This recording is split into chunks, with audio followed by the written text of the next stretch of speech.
నిజమా? ఇంత దారుణానికి ఎవరు ఒడిగట్టారు?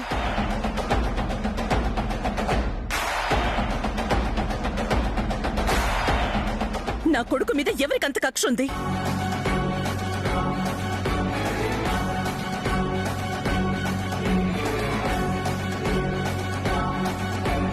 దేవా, ఏంటి నాన్నా? ఇదే కదా జరిగింది. నువ్వే తప్పు చేయలేదు కదా? నేను తప్పు చేయడమేంటమ్మా? వైదేహి ఈ విషయం చెప్పడానికే లోపలికొచ్చింది. అప్పటిదాకా లోపలున్న అమ్మాయి బయటకు వెళ్లి గడియ వేసేసింది. ఇది ఎవరో కావాలని చేశారమ్మా.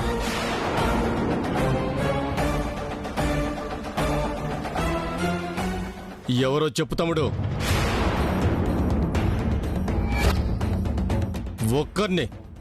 ఒక్కరిని గుర్తుపట్టినా చాలు, వాళ్ళ అంతు తేలుస్తాను. వైదేహి, నువ్వెవరైనా చూసావా?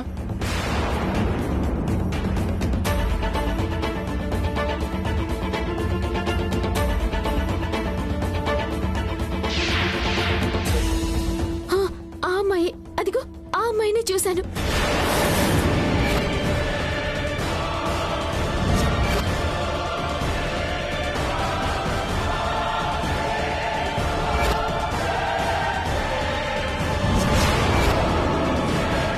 ఏంటి? ఏం మాట్లాడుతున్నావు? నా కూతురు లోపలికెళ్ళటం నువ్వు చూసావా? ఏం మాట్లాడుతున్నావమ్మా? ఇప్పుడే నేను నా కూతురు నవగ్రహాల పూజ చేసి వస్తున్నాం. నువ్వు తప్పు చేసి అడ్డంగా దొరికిపోయి తప్పించుకోవడానికి నా కూతురు మీద నిందలేస్తున్నావా? నా కూతురు తప్పు చేసిందని మాట్లాడొద్దు. నా కూతురు తప్పు చేసిందంటే ఊరుకోవాలా? నీ కూతురు గదిలోకి వెళ్ళిందని ఇక్కడ చాలా మంది చెప్తున్నారు. నా కూతురు అదే గది నుంచి బయటకు వచ్చిందని ఇక్కడ ఒక్కడిని చెప్పమనండి. మా అమ్మాయి లోపలికి వెళ్ళడం మీరు చూసారా?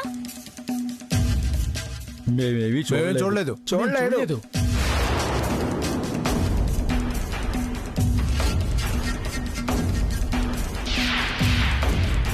లేదండి, వీళ్ళు వెళ్ళడమే చూశాను.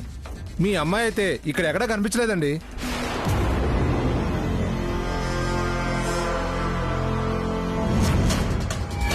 లేదండి, ఆ అమ్మాయో ఇంకే అమ్మాయో నాకు తెలీదు.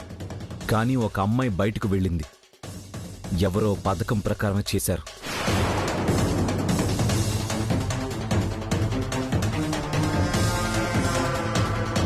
నిజం నాన్న, నన్ను నమ్మండి.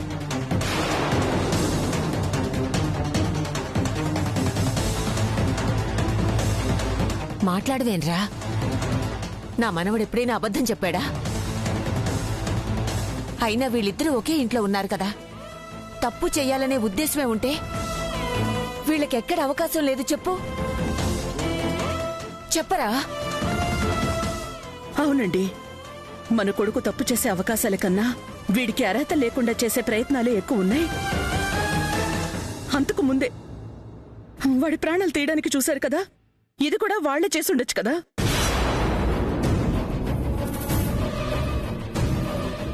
ఎవరో స్వార్థానికి మన బిడ్డని దోషం చేయకండి.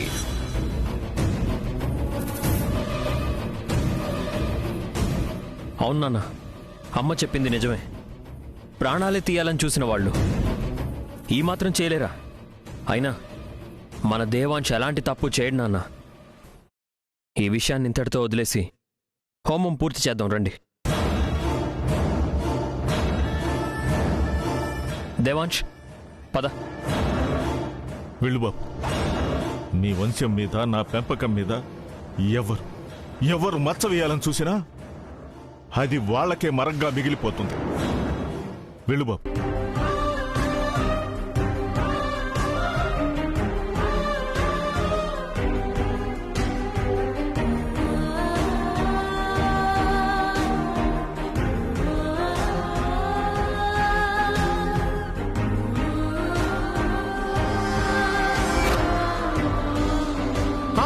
వెళ్ళు. ఒక్కడివే వెళ్తావా, లేకపోతే ఈ అమ్మాయిని కూడా తీసుకెళ్తావా?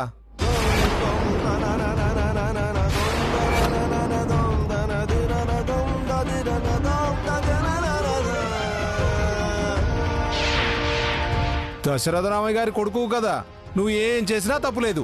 వెళ్ళు వెళ్ళు, తీసుకెళ్ళు.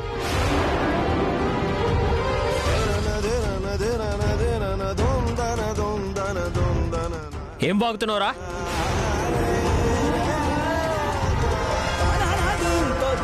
అనయ్య నువ్వు ఆగు. ఏంట్రా వాగుతున్నావు? ఏం వాగుతున్నావురా? నా తమ్ముడు గురించి, నా కుటుంబం గురించి ఇంకొక మాట మాట్లాడినా ప్రాణాలు తీస్తాను. వాలే,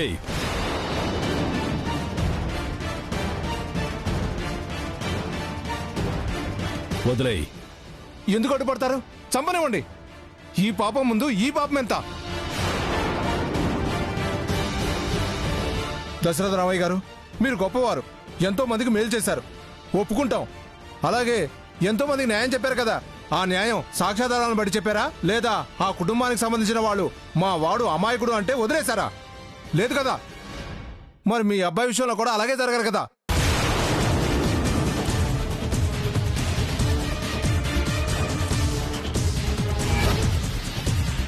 పెదనాన్న, వీళ్ళెవరి మాటలు పట్టించుకోవద్దు. తమ్ముడు నిప్పు అంతే. మీ ఇష్టం వచ్చినట్టు అనుకోండి. ఎందుకంటే ఈ గుడి మీరు కట్టించేదే కదా, కానీ దేవుడు మాత్రం మీ సొంతం కాదు కదా. గుళ్ళో ఇలాంటి పాపాలు చేస్తే చూస్తూ ఊరుకోడు. పైగా ఇలాంటి మనిషికి బాధ్యతలు అప్పగించబోతున్నారు.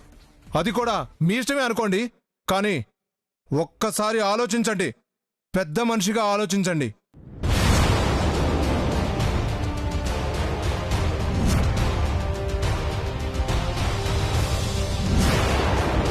ఏంట్రా ఆలోచిస్తున్నావు? నా మనవడి మీద నాకు నమ్మకం ఉంది. వాడు ఏ తప్పు చేయడు. ఈ బాధ్యతలు స్వీకరించడానికి అర్హుడే.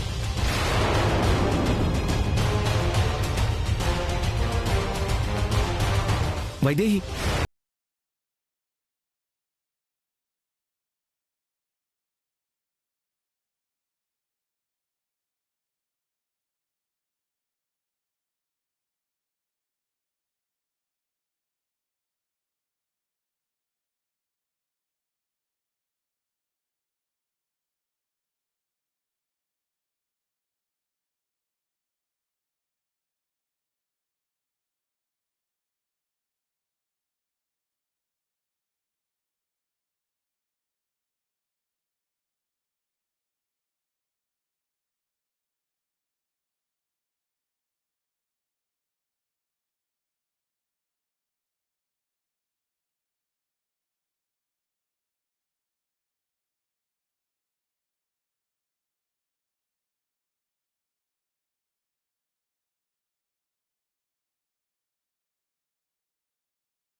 ఏం చేయమంటారు గురువుగారు?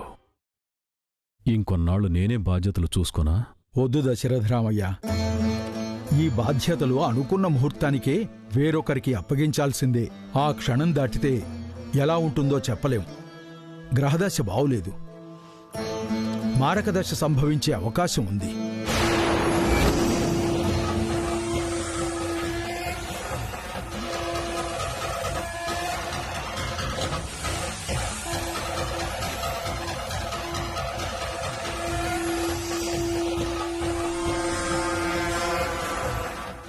అంటున్నారు గురుగారు? భయపడొద్దమ్మా. ఆ ఈశ్వరుడి ఆజ్ఞ లేనిదే ఏదీ జరగదు. ఆయన్నే నమ్ముకో.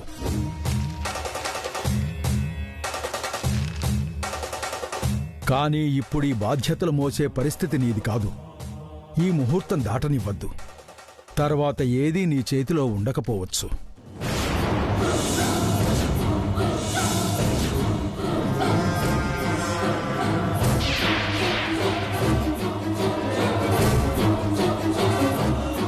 మరిప్పుడు ఎలా గురువుగారు?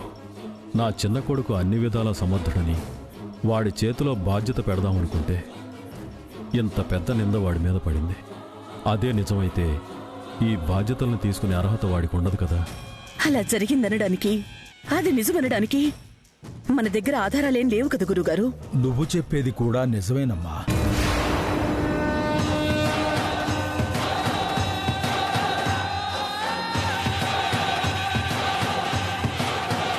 ఏం చెయ్యాలో పాలుపోవడం లేదు గురువుగారు. మీరే ఏదో ఒకటి సెలవివ్వండి. ఏది ధర్మమో ఏది అధర్మమో నేను చెప్పగలను. కానీ న్యాయాన్ని నిర్ణయించాల్సింది మాత్రం నువ్వే. రేపటి వరకు సమయం ఉంది కదా, బాగా ఆలోచించుకో. రాత్రికి నీకే పరిష్కారం దొరుకుతుంది. గురువుగారు, మీ ఆశీర్వాదం ఏది పలికిస్తే దానికే కట్టుబడి ఉంటాను. సెలవు. శుభం భూయాత్.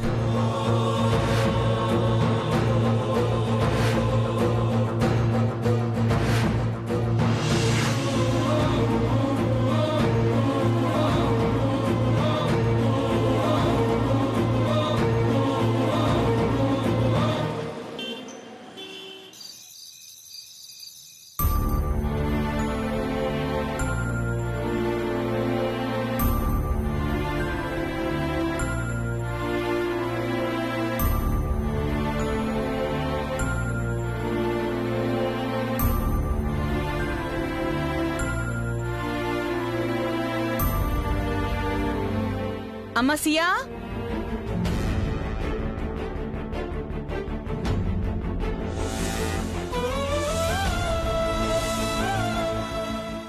సియా,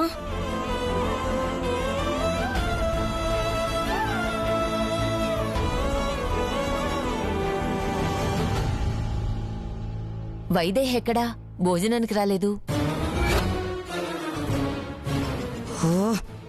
వైదేహి ఏంటి బామ్మగారు, ఇంత జరిగినా ఇంకా వైదేహి నామం జపించడం మాత్రం మాండం లేదు.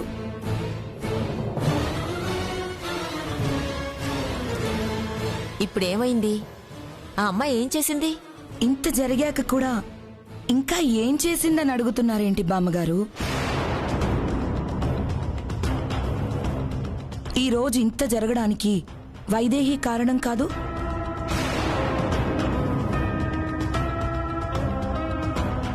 పోన్లే పాపం, పెళ్లి చేద్దామని ఇంటికి తీసుకొస్తే పరువు మొత్తం తీసేసింది. వదినా,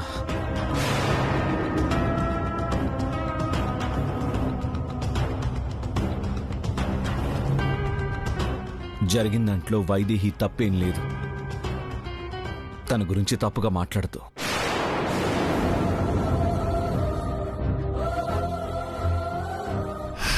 అరే, వైదేహినంటే నీకెందుకు అంత కోపం వస్తుంది దేవాంశ్? మీరు బట్టలు మార్చుకునే గదిలోకి తను దూరడం వల్లే కదా, లేదంటే నీ మీద ఇంత పెద్ద మచ్చ పడుండేది కాదు కదా. నీకే పట్టాభిషేకం జరిగేది కదా.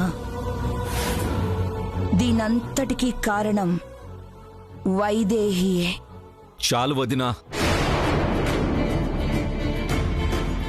అక్కడేం జరిగిందో క్లియర్గా చెప్పాక కూడా ఇంకా వైదేహిదే తప్పంటే ఏమనాలి? దేవాంశ్, లేకపోతే ఏంటమ్మా? ఇదంతా ఎవరో కావాలని నా మీద మచ్చ వేయడానికి చేశారని చెప్పాను కదా. ఒకవేళ వైదేహి అక్కడికి రాకపోయినా వేరే అమ్మాయి ఉండుండేది. ఇదే మచ్చ నా మీద ఇలాగే పడుండేది.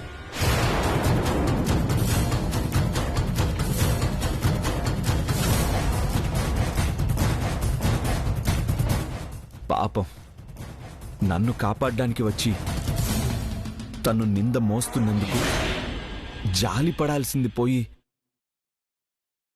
ఇంకా తనేదో తప్పు చేసినట్టు మాట్లాడితే ఏం చేయాలమ్మా?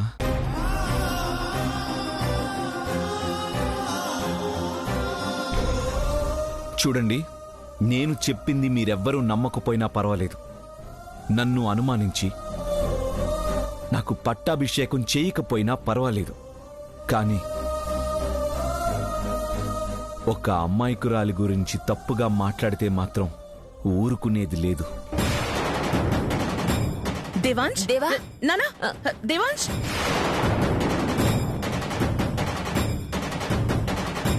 రే తిని వెళ్ళ నానా. దేవాంశ్, ఊర్మిళ, నీకెప్పుడు ఎలా మాట్లాడాలో తెలీదా? ఫోన్ చేయకుండా ఎలా వెళ్ళిపోయాడో చూడు.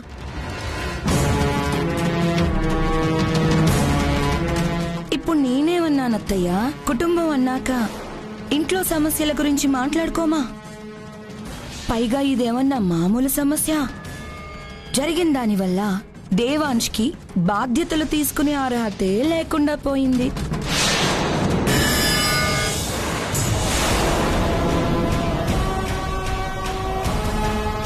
అంటే ఏంటి నీ ఉద్దేశం? ఇప్పుడు నా మనవడికి అర్హత లేదనా? నా తమ్ముడికి అర్హత లేకపోవడం ఏంటి నాన్నమ్మా? తనేదో అంటుంది, తన మాటలేం పట్టించుకోవద్దు. ఇది కేవలం నింద మాత్రమే. నిందపడ్డ ప్రతి వాళ్ళు నేరం చేసినట్టు కాదు. మీ తమ్ముడు కదా, మీరు అలా అనుకోవడంలో అస్సలు తప్పులేదు. కానీ అందరూ అలా అనుకోరు కదా. దేవాంశ్ వైదేహీల గురించి అలా అన్నారంటే దానికి ఆధారం ఉంది. కానీ ఇదంతా ఎవరో కావాలని చేశారనడానికి ఆధారం ఏది లేదే.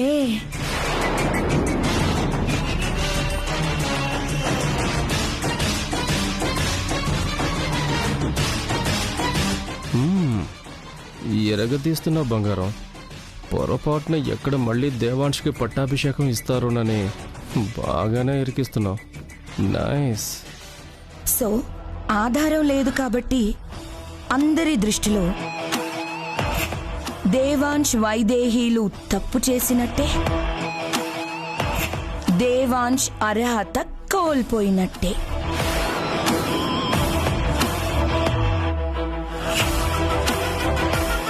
ఊర్మిళ, ఇందాక నుంచి చూస్తున్నాను, నోటికొచ్చినట్టు వాగుతున్నావు. ఏంటి నీ ఉద్దేశం? దేవాంష్కి పట్టాభిషేకం చేయకూడదంటావా? అయ్యో అత్తయ్య, నేనెప్పుడు అలా అన్నాను? ప్రజలేమనుకుంటున్నారో అని చెప్తున్నా అంతే.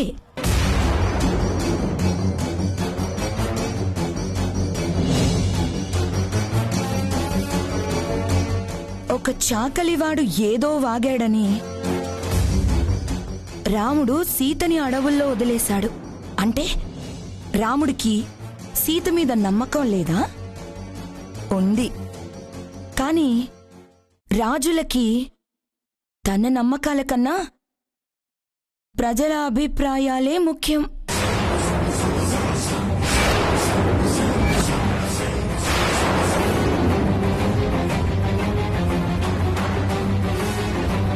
మనము రాజులమే కదా,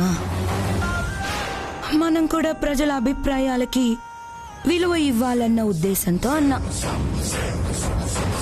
సర్లేండి, నేనిక్కడే ఉంటే ఉండబట్టలేకే ఏదో అంటాను, అదేదో కావాలని అన్నట్టు ఉంటుంది. ఏం చెయ్యాలో మావయ్య గారికి బాగా తెలుసు.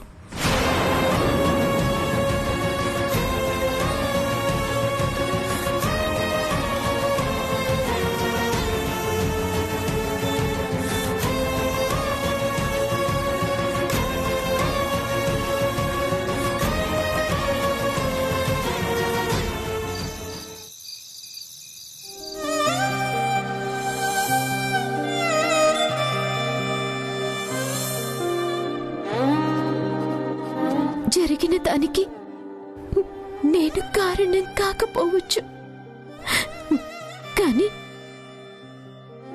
నేను మౌనంగా ఉండడం కూడా ఒక కారణమే కదా. ఏం చేయను, ఏది మాట్లాడలేని పరిస్థితి అయిపోయింది.